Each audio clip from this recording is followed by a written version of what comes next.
आज मी बनवत आहे उरलेल्या चपात्यांचे डोसे। तर त्यासाठी इथे ह्या माझ्या उरलेल्या चपात्या होत्या, ह्या मी उरलेल्या चपात्या घेतलेल्या आहे। याचे मी बारीक तुकडे करून घेणार आहे। बारीक बारीक तुकडे करून घेतलेले आहे। आपले शिल्लक राहिलेल्या पोळ्या होत्या त्यांची आज आपण रेसिपी करणार आहोत।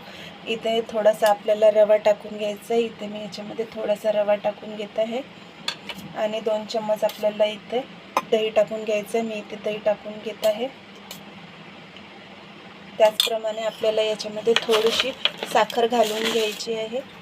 इथे हे मी थोडीशी साखर घालून घेत आहे आणि हे सर्व आपल्याला मिक्सरमध्ये बारीक करून घ्यायचं आहे।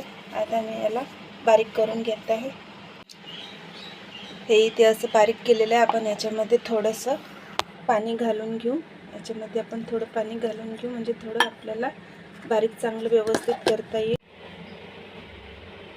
हे इथे मी मिक्सरमध्ये बारीक करून घेतलेलं आहे आणि आता आपल्याला ते बाउलमध्ये काढून घ्यायचं आहे। हे बघा आपण इथे बाउलमध्ये काढून घेतलेलं आहे। आता याच्यामध्ये आपण चवीनुसार मीठ घालून घेणार आहोत।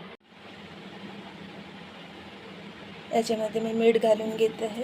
याच्यामध्ये आपल्याला चवीनुसार मीठ घालून घेतलेलं आहे। आपल्याला हे मिक्स करून घ्यायचं आहे। मीठ टाकलेलं आहे। आता आपण तव्यावरती इथं आपला तवा गरम झालेला आहे। मी कांद्याने तेल लावून घेते आहे। आता आपण याच्यामध्ये डोसा टाकून घेऊ। डोसा आपण याच्यामध्ये बनवून घेऊ।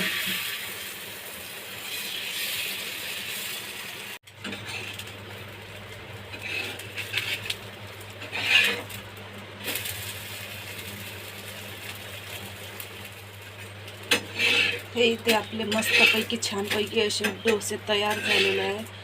तुम्ही बघू शकता। हे बघा असे आपण छानपैकी इथे डोसे करून घेतलेले आहे।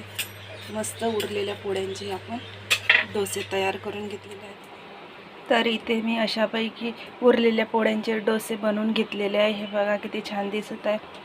तर अशा आपल्याला उरलेल्या पोळ्यांचे डोसे बनवून घ्यायचे। अगदी खायला स्वादिष्ट आणि मस्त लागतात। तुम्ही नक्की बनवून बघा। मला लाईक करा, शेअर करा, कमेंट्स करा। तुम्ही चटणी बरोबर खाऊ शकता। हे बघा किती छान दिसत आहे। तर तुम्ही नक्की बनवा।